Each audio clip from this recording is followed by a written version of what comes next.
Hello friends, welcome to YouTube channel. तो आइए आज के इस वीडियो में हम देखते हैं कि ऑफलाइन यूटिलिटी की मदद से हमें कंपोजिशन टैक्स पेयर्स का जो एनुअल रिटर्न है GSTR4 उसको कैसे फाइल करना है। ठीक है, तो एक्चुअली इस वीडियो में हम प्रोसेस नहीं देखेंगे GSTR4 के फाइलिंग का, क्योंकि आप में से बहुत से लोगों की ये क्वेरी आ रही है कि सर जो ऑफलाइन यूटिलिटी है GSTR4 का, उसमें हमने जो एक्सेल शीट में डाटा बनाया है उस डाटा से ऑफलाइन यूटिलिटी के एक्सेल शीट में जो डाटा है वो कॉपी करके पेस्ट नहीं हो रहा है, मतलब कि हम कॉपी पेस्ट नहीं कर पा रहे हैं।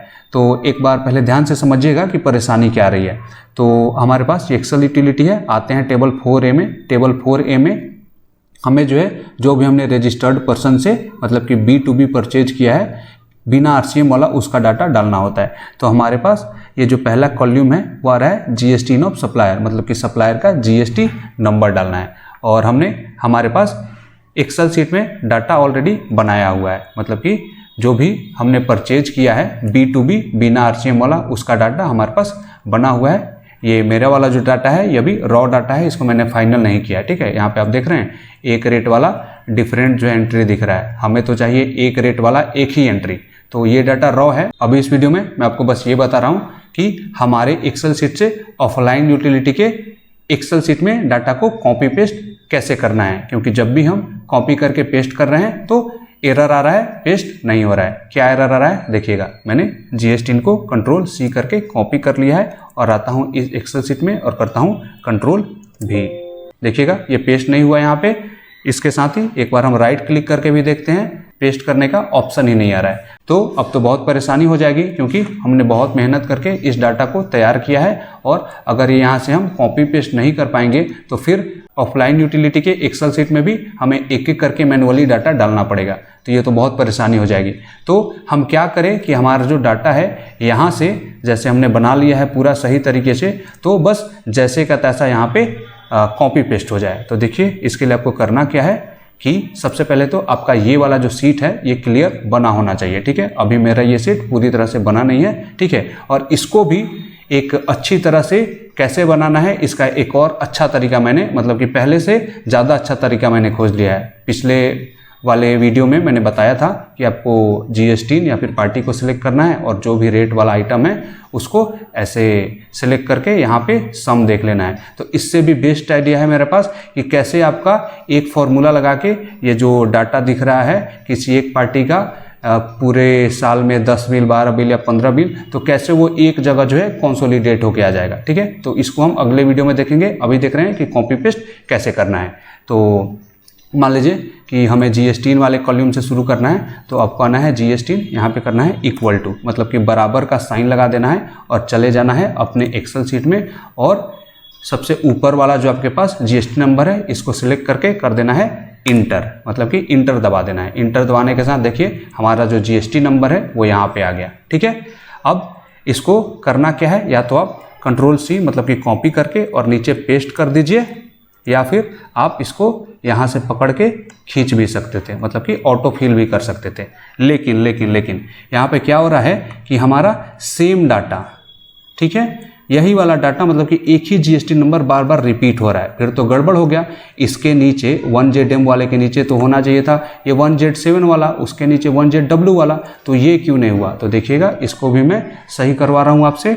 आना है आपके पहले वाले GST नंबर पे और फॉर्मूला बार में आ जाइए। देखिएगा हमारा जो सेल रेफरेंस है उसमें हमारे सेल के डाटा को जो है डॉलर लगा के फ्रीज किया गया है। तो ये जो नंबर से पहले वाला आपका डॉलर है ये वाला, इस डॉलर को आपको डिलीट कर देना है। ठीक है, इस डॉलर को मैं करता हूँ डिलीट कर दिया मैंने। डिलीट करने के बाद आप देखिए या तो कॉपी करके पेस्ट कीजिए या फिर ऑटो फिल को बस दबा के नीचे आ जाइए।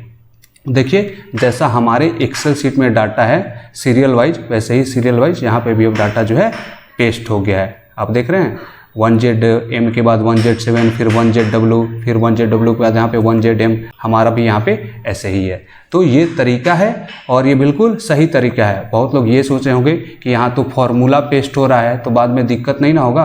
बिल्कुल नहीं होगा, मैंने प्रैक्टिकली करके एक रिटर्न भी फाइल कर लिया है, बिल्कुल सही है सब चीज़। अब इसके बाद प्लेस ऑफ सप्लाई में आप सबको पता ही है कि जो कंपोजिशन पर्सन होते हैं वो लोग अपने स्टेट के बाहर आउटवर्ड सप्लाई मतलब कि सेल नहीं कर सकते हैं, अपने राज्य के बाहर से परचेज मैनेज कर सकते हैं, लेकिन अपने राज्य के बाहर सेल नहीं कर सकते हैं। तो आपका जो भी स्टेट है उसको सिलेक्ट कर लीजिएगा। मैंने सिलेक्ट किया बिहार, और इसको भी आप चाहें तो यहाँ से कंट्रोल सी करके और जहाँ तक नीचे तक आपका डाटा है वहाँ तक कंट्रोल भी कर दीजिएगा, या फिर इसको ऑटो फिल भी कर दे तो हो जाता। उसी तरह इंट्रा स्टेट मतलब कि जो सप्लाई टाइप है ये ऑटो पॉपुलेट हो गया। अगर नीचे नहीं हो रहा है तो कोई इशू नहीं है, इसको मैंने कंट्रोल सी किया और नीचे कर देता हूँ कंट्रोल भी, तो ये भी अपना पेस्ट हो गया। टैक्सेबल वैल्यू में फिर हमें वैसे ही करना है। हमारा टैक्सेबल जो अमाउंट है यहाँ पे इसका डिटेल्स बना हुआ है, इक्वल टू करने के बाद अपने सीट में आना है। पहले वाला जो टैक्सेबल अमाउंट है इसको सिलेक्ट करना है और दबा देना है इंटर। इसके बाद जो नंबर से पहले वाला ये वाला डॉलर है, ये डॉलर इसको हटा देना है, डिलीट करता हूँ मैं, एक हो गया ओके, ठीक है। और इसके बाद इसको भी या तो कंट्रोल सी करके कंट्रोल भी कर दीजिए सिलेक्ट करके पेस्ट, या फिर डाटा को ऑटो फिल वाले ऑप्शन से नीचे बस खिसका दीजिए। ये भी हमारे पास जैसे जैसे डाटा यहाँ पे बना हुआ है यहाँ पे आ गया। ये जैसे ही हम रेट सिलेक्ट करेंगे, रेट को भी आप वैसे ही इक्वल टू करके ला सकते हैं वहाँ पे, या फिर मैन्युअली इसको लिख भी सकते हैं, ठीक है। लिखेंगे यहाँ पे जो भी रेट्स हैं ये ऑटो पॉपुलेट हो जाएंगे, मतलब कि इसके अकॉर्डिंग ये निकाल देगा आपका टैक्स। इसके अलावा जो भी डाटा फीड करना है वो तो आप करेंगे ही। मुझे जो बताना था वो काम आई थिंक अब हो गया कि डाटा को आपके सीट से ऑफलाइन यूटिलिटी के एक्सेल सीट में कैसे लाना है, ये आपको समझ में आ गया होगा। लेकिन उसके लिए सबसे पहले क्या करना है कि आपका जो एक्सेल सीट है उसका डाटा सही तरीके से बना होना चाहिए। अगर अभी मैं इसको वैलिडेट करूं तो देखिए पूरा लाल लाल हो जाएगा, मतलब कि रेड हो जाएगा। रेड होने का कारण ये है, एक रेट वाला तो हमें पूरे साल में एक सप्लायर से कंसोलिडेट करके डालना है, मतलब कि टोटल अमाउंट डालना है एक रेट वाला, तो इस कारण से ये पूरा भी रेड होगा। तो ये कैसे दूर होगा, जब हमारा ये डाटा सही होता। तो ये डाटा कब सही होता कि हमारा जो ये टैक्सेबल अमाउंट दिख रहा है ये एक पार्टी का एक जगह होता, मतलब कि कंसोलिडेट करके इसको टोटल करके लिखा होता, ठीक है।